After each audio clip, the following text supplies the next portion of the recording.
And for a look at what's making headlines in the international press, I'm joined now on set by Florence VILLEMINOT. Florence, yesterday's car bomb attack in Lebanon, that's where we're starting. Of course, it's grabbing headlines. That's right. It's on the front page of the Wall Street Journal today with a photo of the aftermath of that attack. And it says that this attack really struck the heart of Hezbollah, its stronghold in Lebanon there. Now, L'Orient le Jour, the Lebanese paper, is also looking at this and points out that Hezbollah has said that Israel's hand is behind this attack, and though instability in Lebanon does play into Israel's favor, according to L'Orient le Jour, what this really is a spillover effect from Syria, and by sending fighters across the border into Syria to help Bashar al-Assad, Hezbollah, is really threatening Lebanon as a whole, and this is a feeling that's shared in Yediot Ahronot, which is an Israeli paper, which also wonders, well, who carried out this attack? Could it have been maybe a group inside Lebanon? Well, it says that,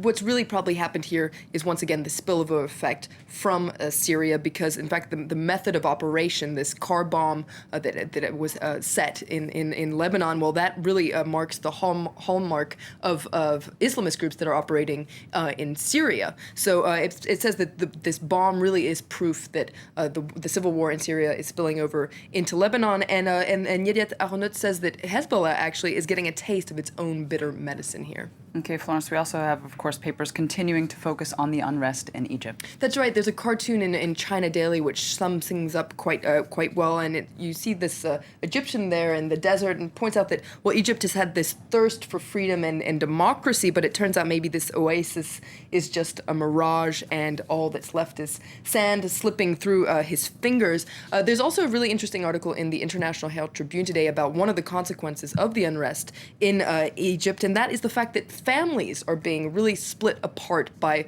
political differences, and it points out that Egyptians that, not so long ago were protesting side by side have now very different opinions about who is defending the revolution, who is causing the country to be in such a chaotic situation, and it has several examples of several families who have been split up by these political differences, and it points also that out that Cairo itself geographically has been split up by these various groups that have the two different camps are occupying different squares and intersections, and it points out that you might have expected Monday's events to perhaps unite Egyptians, but it points out that all this is just exacerbating those differences. All right, Florence, let's move now to the U.S., to a story which broke actually a few months ago, where the 3 Cleveland women who were kidnapped and held captive for over a decade, or just nearly a decade, they've broken their silence. That's right. Several U.S. papers are looking at this today. The Christian Science Monitor, for instance, you see a photo of the 3 women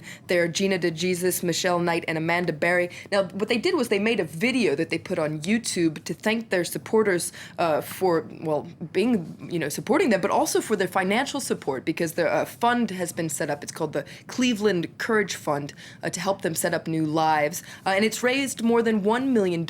Now, Slate also takes a closer look at this video that these women put online. Now, they were filmed separately, but they're all talking about how happy they are to be getting their normal lives back. And it's interesting to note that this fund was created by 3 Cleveland City Council members, and it's received so far more than 9.2 thousand individual donations. Well, that's quite an outpouring there. Finally, let's switch gears, something a little bit lighter, and The Independent has an interesting article about streakers. That's right, specifically sports streakers, which seems to be somewhat of a British tradition, according to The Independent. So, do you know who the first sports streaker was? I do not. I can't say that I do. Well, his name was Michelangelo. Now, it was back in 1975. There's a photo of him streaking out. We can probably get a closer look at this is the photo. It was at a cricket tournament called the Ashes, and he was famously caught in this picture. But a lot of people are wondering what happened to him, including a band called the Duckworth-Lewis Method. Now, they've put this photo on the cover of their album. In this article, they make a public appeal saying if anybody has any information about him, well, contact the band, because they want to meet him and actually take a new photo of him doing this exact same pose. But The Independent takes a closer look at this trend that he created of sports streaking. Looks at a lot of other famous sports streakers. It turns out there's quite a lot of them, including one man named Mark Roberts, who's made it into an art. He's had over 300 streaks in 13 countries, so that's quite an art form. Quite a lot of commitment there. First streaker at the Ashes. I could think of another name that it rhymes with. It sounds good. Florence, thank you very much for a look at the international papers.